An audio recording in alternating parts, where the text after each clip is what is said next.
Hello students, welcome to the class of Organization of Commerce and Management, Chapter 8, Part 3, Financial Management. In the last video, we learned about the meaning of financial management.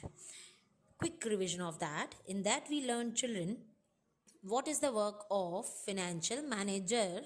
First of all, he has to assume how much finance will be required for a particular project or in the coming period.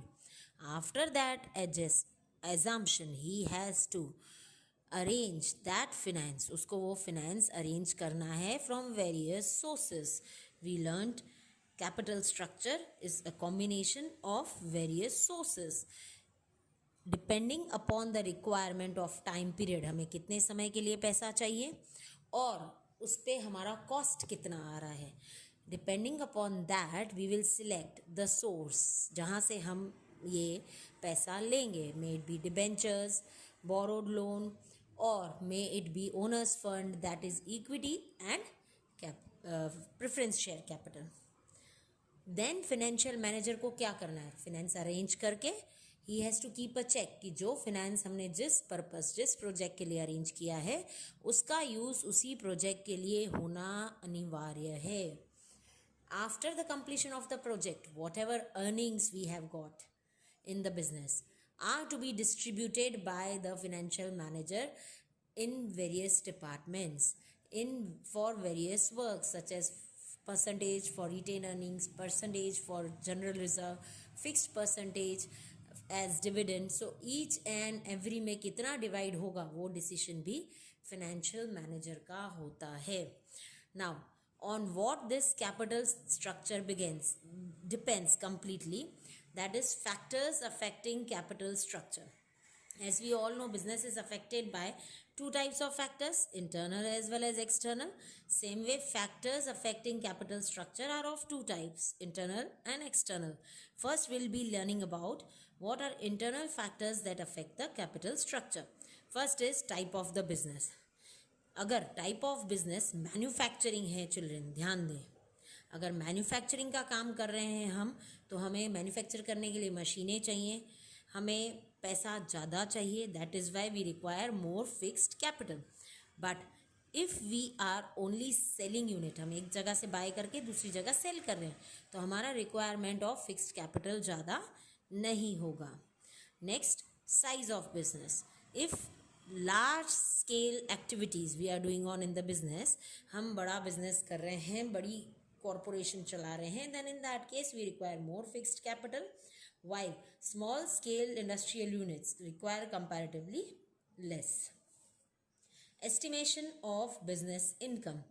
Children, it is essential that the financial manager cost estimate करने के साथ साथ income भी estimate करे कि हमें इस particular project से इतना फ़ायदा होगा. Earning of business may not be certain but company can depend on borrowed capital if future estimated earning is fixed. अगर हमारी अर्निंग फिक्स्ड है, तय है कि इतना तो मैं निकाल ही लूँगा, तो वी हैव टू और we can go for borrowed capital, that is debentures can be issued in the market.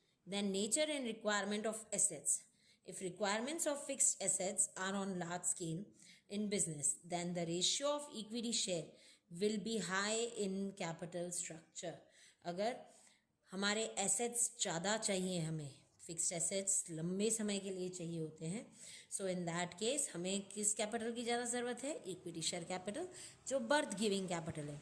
Due to high investment in fixed assets, it is also considered whether fixed assets are to be purchased or we have to take them on lease. Attitude of directors. If the directors of the company desire to retain managerial control, if they want everything in their own hands, then they do not issue equity shares, because equity shareholders are the real owners of the company. We have to take देर से उनकी रजामंदी लेनी होती है हमें AGM में. We have learned in 11th standard, children, if you remember, annual general meeting में हमें उनसे फिनेंशियल रिलेटेड इन्वेस्टमेंट्स से जो उनको इफ़ेक्ट कर रहे हैं, ओनर्स को इफ़ेक्ट कर रहे हैं, उसमें उनका वोटिंग करवाना होता है. सो इफ़ डायरेक्टर्स वांट कि everything should be in their hands, so they prefer issuing preference shares and debentures in the market. Next, financial requirements. Capital can be raised only by issue of equity shares if requirement of capital is on small scale. अगर हमें थोड़ा ही capital चाहिए तो हम equity से काम चलाएंगे. Various types of securities are issued generally if large scale capital is necessary. Apart from this, how much finance will be required in future for long term objectives, plans, possibility of future growth is also considered while formulating capital structure. Lastly, duration of capital requirement. Earlier also I told you हमें कितने समय के लिए वो पैसा चाहिए, that is also important before selecting any of the source. If capital is required permanently, company will prefer certainly equity because they are the owners. वो permanently जब तक company है तब तक हमारे साथ चलेंगे. On the other hand, if the capital is required for a shorter period of time, company can procure through debentures or preference shares. So, each and every financial manager has to consider all these internal factors: type of business, size of business, estimation of business income, nature and requirement of assets, attitude of directors, financial requirements, duration of capital requirement into consideration before selecting any source of finance. कोई भी source final करने से पहले उसका हर पहलू check कर लेना बहुत ज़्यादा ज़रूरी है. Our capital structure is also affected externally. So now let us begin with the external factors. Condition of boom and depression in the capital market. For steady income, balanced income, depression period for the investor is preferred to invest in debentures. जब depression period चल रहा है, जहाँ economic growth rate बहुत कम है, जहाँ मंदी चल रही है मार्केट के अंदर, वो टाइम पे कौन कहाँ इन्वेस्ट करना पसंद करेगा, ये सोचना बहुत इम्पॉर्टेंट होता है एक फाइनेंशियल मैनेजर के लिए. अगर मंदी का टाइम है, हमारे पास वैसे ही इनकम सोर्स कम है, इकोनॉमिक ग्रोथ रेट कम है, एट दैट टाइम हम ऐसे सिक्योरिटीज़ में इन्वेस्ट करना पसंद करेंगे जहाँ हमें फिक्स्ड रिटर्न्स मिलने वाले हो, because debenture holders get the fixed returns, fixed percentage of income. So at that time, in depression period, debentures are to be issued in the market. While if we are in a boom period, जहाँ economic growth rate ज़्यादा है, वहाँ हमारे पास disposable income भी ज़्यादा है, हमारे पास पैसा अच्छे से है, लिक्विडिटी पोजीशन अच्छी है, तो वहाँ हम कंपनी मार्केट में इक्विटी शेयर्स लॉन्च कर सकती है, इशू कर सकती है. वहाँ इक्विटी शेयर्स इजीली बिकते हैं. इस तरह से फाइनेंशियल मैनेजर को मार्केट स्टडी करना बहुत इम्पॉर्टेंट है कि that is whether it is a boom period और whether it is a depression period. Accordingly market में इश्यूज आते हैं. Next, present rate of interest in capital market. Market में रेट ऑफ इंटरेस्ट क्या चल रहा है? If rate of interest is high in the market, then equity shares are to be issued because payment of high interest on borrowed capital will be a burden. अगर interest rate बहुत hike पे चल रहा है, बहुत companies बहुत अच्छा interest दे रही हैं दूसरी, तो इन कंपटीशन हमको भी देना पड़ेगा, अदरवाइज़ कोई हमारे डिबेंचर्स नहीं खरीदेगा. So accordingly we have to decide कि अगर इंटरेस्ट रेट बहुत हाई है तो that will be a burden for the company. We have learn कि फाइनेंशियल मैनेजर को इस तरह का इशू मार्केट में डालना है जो उसको चीपेस्ट सोर्स बने. Cost of capital, that is expenses of issuing securities. जो भी सिक्योरिटीज़ हम मार्केट में इशू कर रहे हैं, company has to incur some expenses for the issue. उनको मार्केट में लॉन्च करने के लिए, लोगों को बताने के लिए जो इनिशियल एक्सपेंस होता है, that is prospectus, underwriting commission, brokerage जो हमें देना पड़ता है, that has to be calculated कि वो सब कॉस्ट बहुत ज़्यादा नहीं होना चाहिए. The expenses incurred in issuing different types of securities are totally different. Debentures issue करते समय हमें अलग से डिफरेंट खर्चा होता है, वाइल इक्विटीज़ के लिए different. Although the expense on issuing debentures is said to be lower than the issue of other securities. Next, legal restrictions. Legal restrictions are also to be considered at the time of selecting capital structure. As per Companies Act, the company raising capital fund through securities has to issue equity shares compulsory. We have learned कि companies act के हिसाब से उसको पहले तो equity shares डालने ही है market में, अदरवाइज कंपनी नहीं खुलेगी. In addition to this, as per the rules of SEBI, Securities Exchange Board of India and RBI, Reserve Bank of India, provisions of our Companies Act are to be considered. All legal restrictions company को, financial manager को ध्यान में रख के वो capital structure तैयार करना है. Next, taxation policy. Company follows the trend of issuing debentures to acquire more capital fund if taxation ratio is high.